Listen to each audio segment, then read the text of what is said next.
Merhaba arkadaşlar, kanalıma hoş geldiniz. Ben Asalet Çalışkan. Bugün sizlerle şöyle güzel yılbaşı yaklaşıyorken kokinalı salkım toka çalışması yapalım istedim. Çok güzel oldu. Ben kızımın saçında kullandım. Zaten videoya başlamadan önce fotoğraflarını paylaştım. Sizler de eğer beğendiyseniz bu videoda beraber örelim. Örmesi çok kolay arkadaşlar.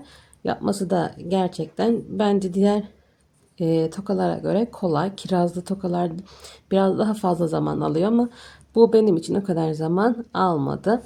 Şimdi şöyle bir ipim var benim. Simli bir ip arkadaşlar. Onunla şu kırmızı toplarımızı yapacağız. Yeşil bir koton ipim var. Onunla da yaprak ve salkım kısmını yapacağız. Pamuk içerikli bir ip kullanacağım arkadaşlar ki sonradan sarkma, sünme vesaire olmasın örgümde diye. Tığım 1,75 arkadaşlar. Makasa ihtiyacımız var.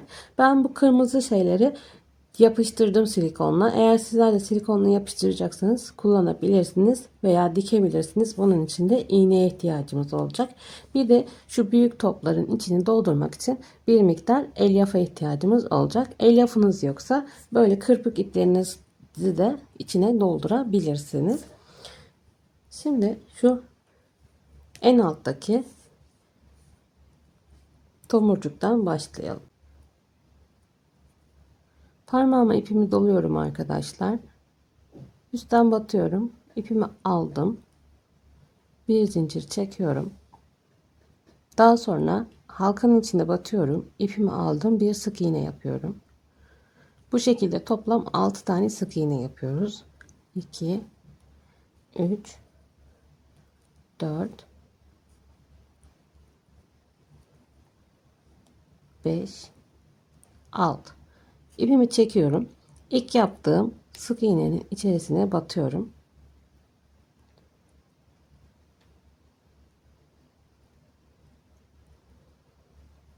Kaydırma yapıyorum ve bir zincir çekiyorum. Burada artık ipimi kesiyorum. Bu şekilde arkadaşlar 6 tane bu işlemden yapıyoruz. Eğer dikecekseniz ipinizi uzun kesin arkadaşlar. Ben yapıştıracağım için çok uzun kesmedim. Daha sonra şu kısımdaki bir büyük tomurcuğumuzu yapalım. Yine parmağıma ipimi doluyorum. Bir zincir çekiyorum. Tekrar yine içine 6 tane sık iğne yapıyorum.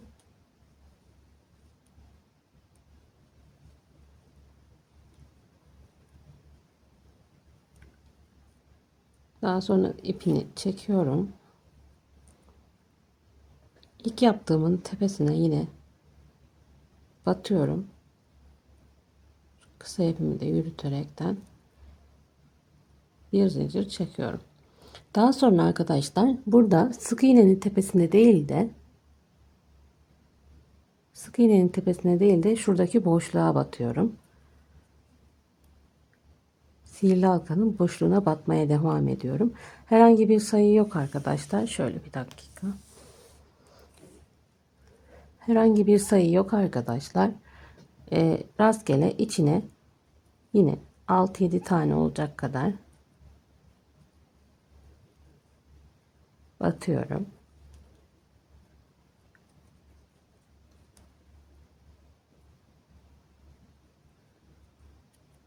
Zaten artık dolunca batamıyorsunuz. Daha sonra şu ilk yaptığıma, bu sıradaki ilk yaptığım sık iğneye batıyorum ve bir zincirimi çekiyorum. Yine yapıştıracağım için ipimi kısa tuttum. Şu ipimi de aşağıya alıyorum. Şöyle elimle yuvarlıyorum. Buradaki tomurcukları yapmış olduk. Şimdi en son işlem olarak arkadaşlar bu büyük tomurcuklarımızı yapacağız. Bunun için de yine tekrar ipime 6 tane sık iğne yapıyorum. Sihirli halka yapıyorum. 1 2 3 4 5 ve 6. İpimi çektim. Bu tarafa aldım. İlk yaptığımın tepesine batıp bir zincir çekiyorum. Tekrar ilk yaptığım sık iğnenin içerisine 2 tane sık iğne yapıyorum. Yanındakine geçiyorum. Yine 2 tane sık iğne yapıyorum. Yanındakine geçiyorum. 2 sık iğne. Hepsine çift batıyorum. 6 tane sık iğnemiz vardı. Toplamda 12 tane sık iğnemiz olmuş olacak. İpimi bu tarafa attım. İlk yaptığımın tepesine batıp bir zincir çekiyorum. Şimdi arkadaşlar 12 tane sık iğnemiz olmuş oldu. Bu 12 tane sık iğnemizi her bir sık iğnenin tepesine bir tane bataraktan 3 sıra boyunca işliyoruz.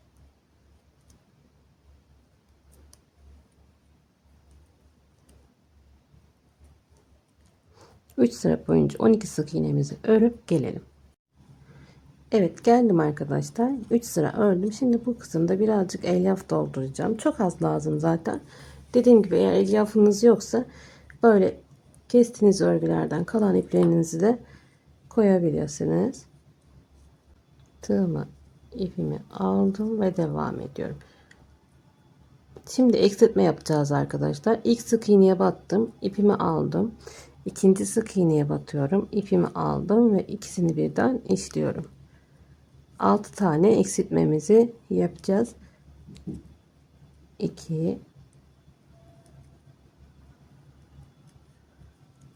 3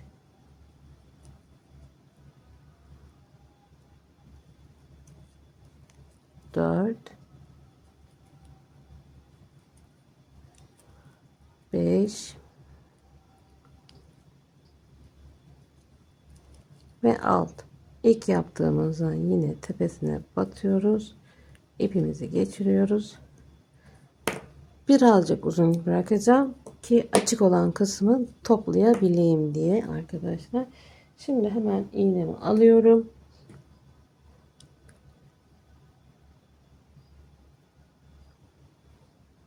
Bakın. İlmeklerin tepesine batıyorum.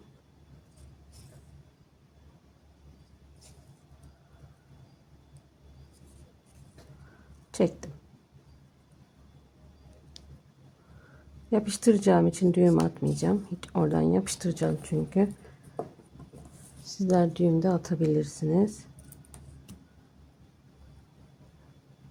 Evet, bu toptan da arkadaşlar toplamda 3 tane yapıyoruz. Daha sonra artık yaprak kısmını örmeye başlayalım.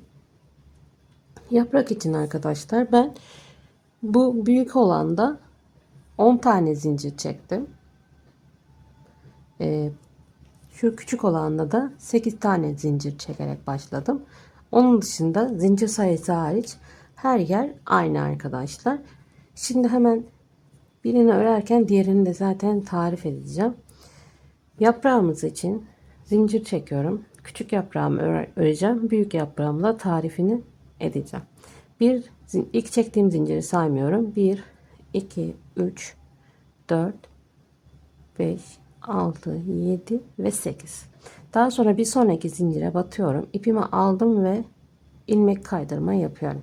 Yandaki zincire bir batıyorum. Bir tane zincir çekiyorum. Pardon, sık iğne yapıyorum. Tığıma ipimi doladım. Devamında arkadaşlar 1 2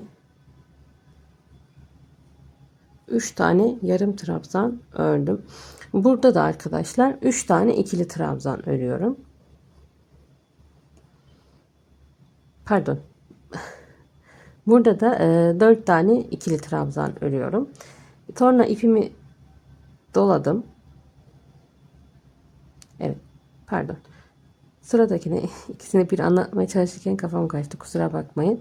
3 tane yarım trabzan ördüm. Daha sonra bir tane sık iğnemi yapıyorum. Bir tane ilmek kaydırmamı yapıyorum. Bir tane zincir çekiyorum. Tekrar son zincirin içerisinde bir ilmek kaydırma daha yapıyorum. Zincirin diğer tarafını örüyorum. Şimdi sık iğnenin karşısına sık iğne, yarım trabzanların karşısına da yarım trabzan örüyorum. 1 2 ve 3.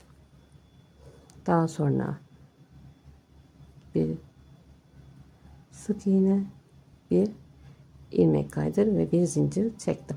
Şimdi burada da arkadaşlar 10 tane zincir çekmiştik. Geriye dönüyoruz. Yine bir kaydırma, bir sık iğne, 4 tane yarım trabzan. Sonra yine tekrar bir sık iğne, kaydırma, bir zincir ve zincirin diğer tarafını aynı şekilde örüyoruz. Devam ediyorum. Şimdi burada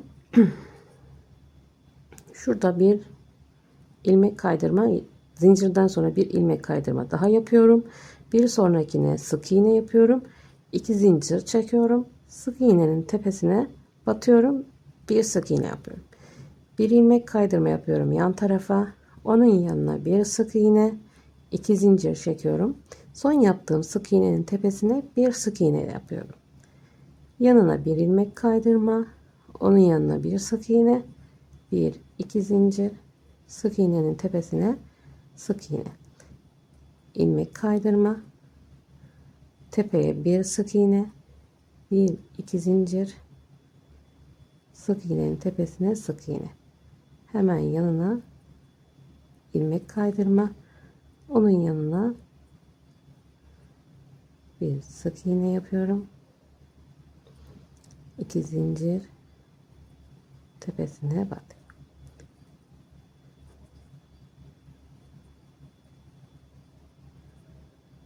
Şurada bir fazlalık yaptım. Aynı yere 2 kere batmışım arkadaşlar.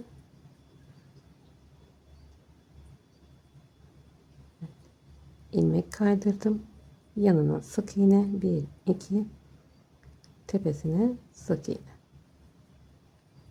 Yani büyükte de küçükte de aynı işlem bu sırada arkadaşlar. Bir ilmek kaydırma, bir sık iğne, 2 zincir çekiyorum. Tepesine sık iğnemi yapıyorum. 1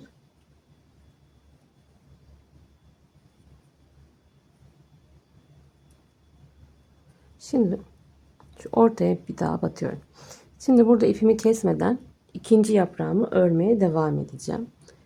Onun için de 1 2 3 4 5 6 7 ve 8 tane yine zincir çekiyorum. Geriye dönüyorum. Yaptığım işlemin aynısını yapıyorum arkadaşlar burada. Başka hiçbir, yani bu yaprağın aynısını burada da örüyoruz. Yine 3 tane yarım trabzan, bir sık iğne, bir kaydır, bir zincir, bir aynı yere bir kaydır. Karşısını aynı örüp geliyoruz. Evet, yaptım arkadaşlar. Yine burada aynı işlemlerimi yaptım. Şu köşeye geldim. Bu köşede de yine değişik bir işlem yok ama göstermek istedim. İlmek kaydırma yapıyorum. Bir zincir çekiyorum. İlmek kaydırma yapıyorum. Zincir çekmeseniz de olur arkadaşlar. Yani bu dönerken benim için rahat olsun diye yaptım. Şimdi şurada sık iğne yapıyorum. 1 2, sık iğne, tepesine sık iğne yapıyorum. İlmek kaydırma, sık iğne, 1 2, sık iğne, ilmek kaydırma yapıyorum. Tepeye geldim. Sık iğne, 1 2, sık iğne, hemen dibine ilmeğimi kaydırıyorum. Şimdi ipimi kesiyorum arkadaşlar.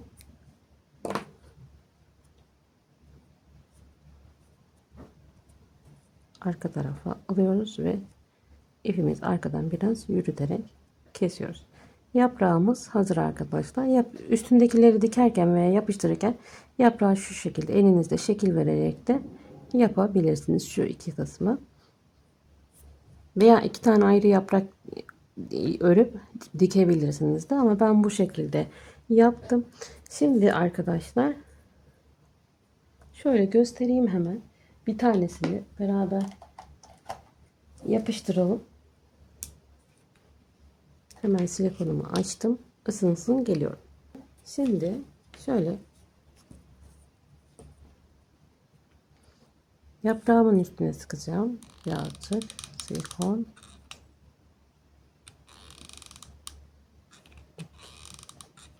Şöyle 3 nokta şeklinde.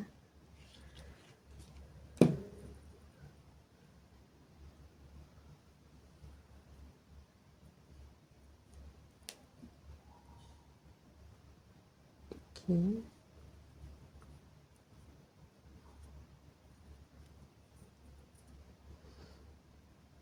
Birazcık daha şuraya sıkmak lazım.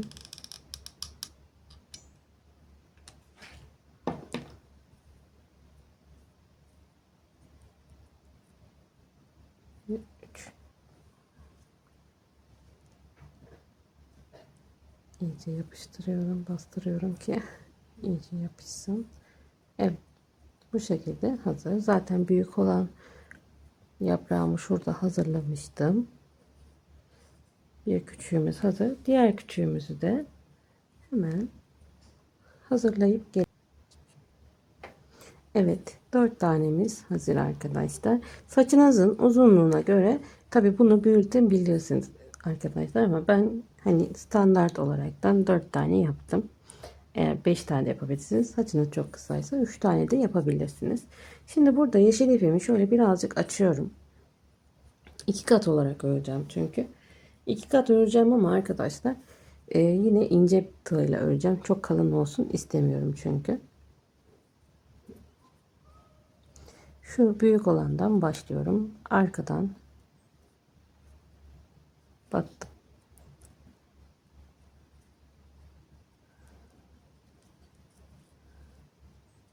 Bir.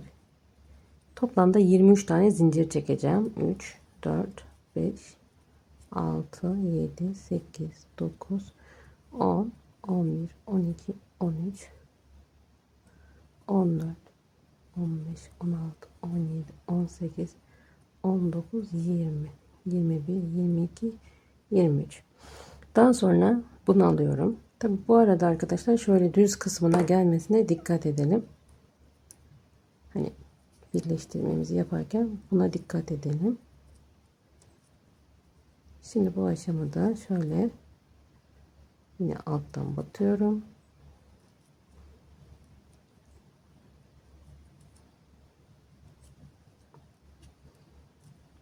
Tekrar yine aynı miktarda zincir çekiyorum. Üçüncüyü alıyorum arkadaşlar. Yine şöyle tutuyorum.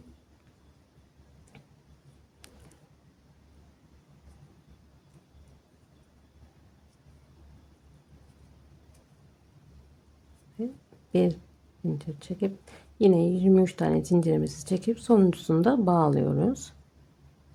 Şimdi arkadaşlar sonuncusunu da birleştirdikten sonra bir 10 tane kadar zincir çektim. Tığıma ipimi doluyorum. Pardon, 1 2 3 4 tane 3 zincir atlayıp dördüncüye batıyorum.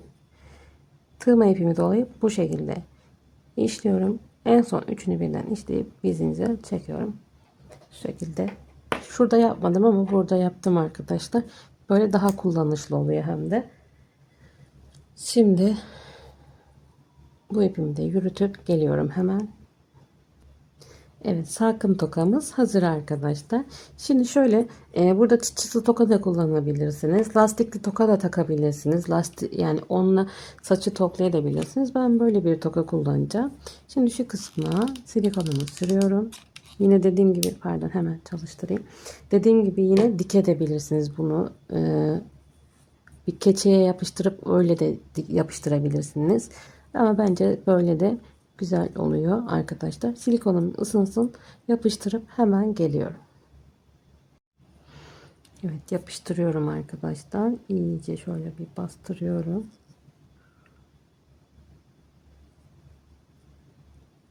Zaten yapıştırdığınızda arkadaşlar hani sökülür diye düşünmeyin. O çıkan yere pardon, çıkan yere hemen bir çakmakla ısıttığınızda tekrar çok kolay yapışıyor.